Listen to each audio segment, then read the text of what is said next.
Selamat datang di Elis Mulia Channel. Jangan lupa klik subscribe dan loncengnya ya.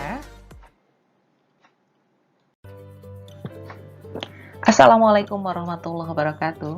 Halo siswa dan siswi kelas 9. Bertemu kembali dengan saya, Ibu Elis Mulia Sari Rahayu. Semoga pembelajaran jarak jauh yang kita laksanakan tetap menyenangkan dan selalu semangat. Pada video kali ini, Ibu akan menjelaskan mengenai materi perwujudan nilai-nilai Pancasila dalam berbagai kehidupan. Yang menjadi tujuan pembelajarannya adalah setelah mengikuti proses pembelajaran, peserta didik diharapkan dapat menjelaskan perwujudan nilai-nilai Pancasila dalam berbagai kehidupan. Baiklah, kita mulai pembahasan materi kita. Yang pertama, perwujudan nilai-nilai Pancasila dalam bidang politik dan hukum. Yang kedua, perwujudan nilai-nilai Pancasila dalam bidang ekonomi. Yang ketiga, perwujudan nilai-nilai Pancasila dalam bidang sosial budaya. Yang keempat, perwujudan nilai-nilai Pancasila dalam bidang pertahanan dan keamanan. Yuk, kita simak satu persatu. Yang pertama, perwujudan nilai-nilai Pancasila dalam bidang politik dan hukum. Perkembangan bidang politik meliputi persoalan lembaga negara, hak asasi manusia, dan demokrasi, serta perwujudan nilai-nilai Pancasila dalam bidang hukum. Dalam perkembangan lembaga negara, telah dibentuknya lembaga baru di dalam pemerintahan negara Indonesia, yaitu Dewan Perwakilan Daerah, Mahkamah Konstitusi, dan Komisi Yudisial. Dalam hak asasi manusia adalah hak asasi yang menjaga keseimbangan antara hak dan kewajiban. Sebagai contohnya adalah hak untuk memperoleh pendidikan. Dalam bidang demokrasi yang dikembangkan di negara Indonesia adalah demokrasi Pancasila, yaitu demokrasi yang mengutamakan musyawarah mufakat dan kekeluargaan. Contohnya adalah dalam proses pemilihan umum. Dalam bidang hukum, diarahkan pada terciptanya sistem hukum nasional yang berdasarkan Pancasila. Sistem hukum nasional tersebut harus bersumber pada nilai-nilai Pancasila sebagai sumber dari segala sumber hukum.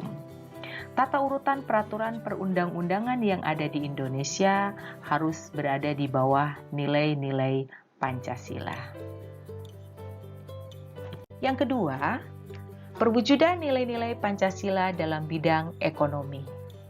Sistem perekonomian yang dikembangkan adalah sistem ekonomi yang dijiwai oleh nilai-nilai Pancasila. Yang menjadi landasan operasionalnya adalah Undang-Undang Dasar Negara Republik Indonesia tahun 1945, pasal 33 ayat 1 sampai dengan ayat 4. Sistem perekonomian yang dikembangkan di negara Indonesia adalah sistem perekonomian berdasarkan kekeluargaan, yaitu Koperasi Indonesia. Cabang-cabang produksi dan kekayaan alam yang ada di negara kita dikelola oleh negara, yaitu oleh Badan Usaha Milik Negara, yang tujuannya adalah untuk kemakmuran rakyat Indonesia. Yang ketiga, perwujudan nilai-nilai Pancasila dalam bidang sosial budaya.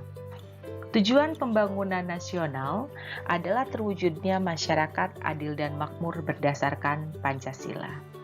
Masyarakat di sekitar kita selalu mengalami perubahan sosial dan budaya. Agar perubahan tersebut tetap terarah pada terwujudnya masyarakat berdasarkan Pancasila, maka sistem nilai sosial dan budaya dalam masyarakat dikembangkan agar lebih maju dan modern. Tetapi ingat, modernisasi bukanlah westernisasi. Nilai-nilai yang ada dalam masyarakat yang sesuai dengan Pancasila seperti kekeluargaan, musyawarah, dan gotong royong harus terus dipelihara dan diwariskan kepada generasi muda. Sebagai contohnya adalah menjaga kebersihan lingkungan kelas dilakukan secara bersama-sama.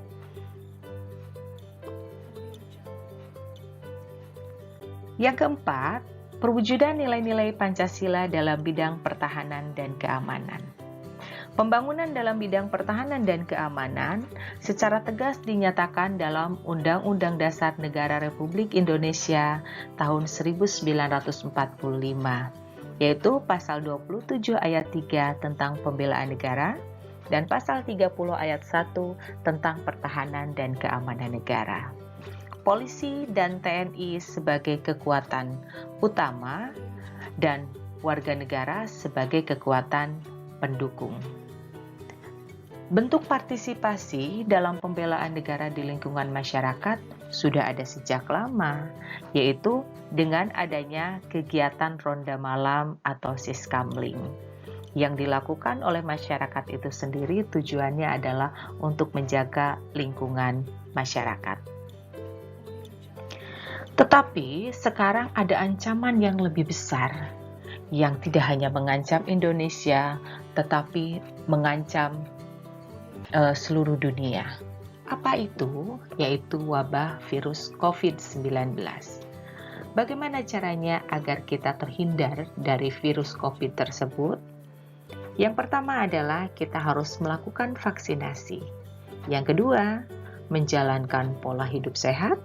Yang ketiga, menerapkan 5M. Dan yang keempat, tetap melaksanakan pembelajaran dari rumah. Semoga kita semua selalu ada dalam lindungan Allah Subhanahu wa Ta'ala. Sekian video penjelasan materi ini. Semoga bisa bermanfaat dan bisa dipahami. Terima kasih. Assalamualaikum warahmatullahi wabarakatuh.